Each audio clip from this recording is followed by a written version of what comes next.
काय काय साहित्य आणलं रे तुम्ही?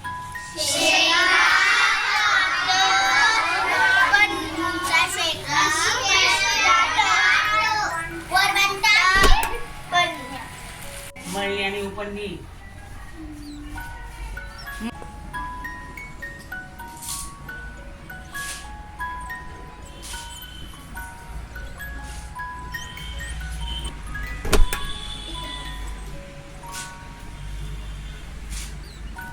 तुमच्या समोर काय ठेवलेलं आहे?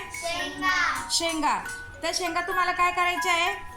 फोडून त्यातले दाणे काढायचे. काढणार? तयार आहे तुम्ही चौघी पण? मी सांगेल तेव्हा. आणि आता तुम्ही दोघं तुमच्या समोर काय सांगा? पिशवीत शेंगा आहे. दोघांच्याही पिशवीत शेंगा आहेत. तुमच्या हातात काय आहे? वरवंटा आहे. ते वरवंटा तुम्हाला पिशवीवरून फिरवायचा आहे. अलगद एकदम बारीक करू नका. त्यातले फक्त दाणे मोकळे झाले पाहिजे. ते वरवंटा फिरवायचा आहे तुम्हाला. मग आपल्याला बघायचं आहे की वरवंटा फिरवलेल्या शेंगा जास्त निघतील की फोडलेल्या जास्त, हाताने फोडलेल्या जास्त निघतील. बघायचं ना? ठीक आहे.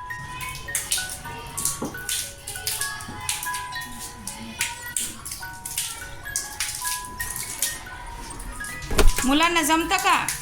नाही तर मुलींना करू द्या. सार्थक, तुझी पिशवी नीट कर. शेंगा आल्या पाहिजे त्याच्या खाली.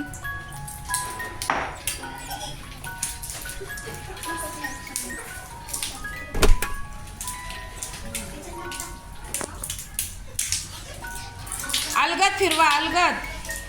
हळू फिरवा. फुटल्या का शेंगा बघा बरं पिशवीतल्या. दाणे झाले का बाजूला?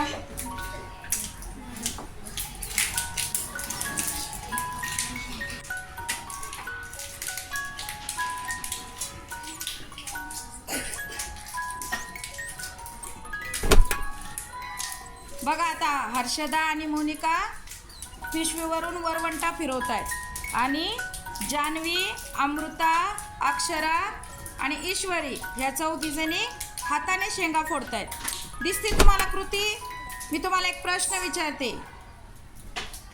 शेंगा हाताने फोडलेले शेंगदाणे जास्त निघतील की वरवंट्याने फिरवलेले शेंगदाणे जास्त निघतील? वरवंट्याने फिरवलेले. बरोबर ना? मग बघू आता आपण खरंच तसं होतंय का.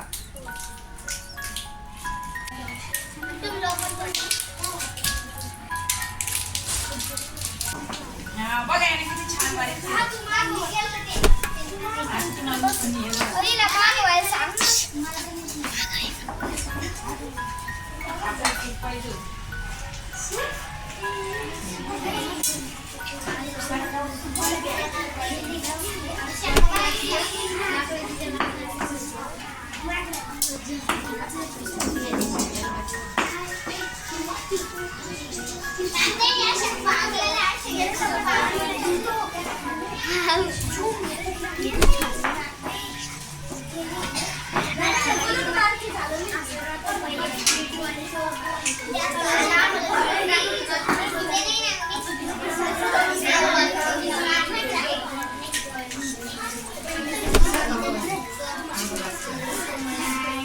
हाताने फोडलेल्या शेंगातले दाणे जास्त निघाले का वरवंट्याने केलेले?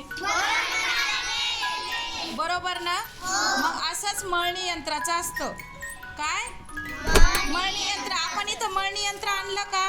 नाही. पण मळणी यंत्र कसं असतं, त्याची कृती कशी असते, एक प्रकारचं छोटंसं प्रात्यक्षिक आपण हे केलेलं आहे.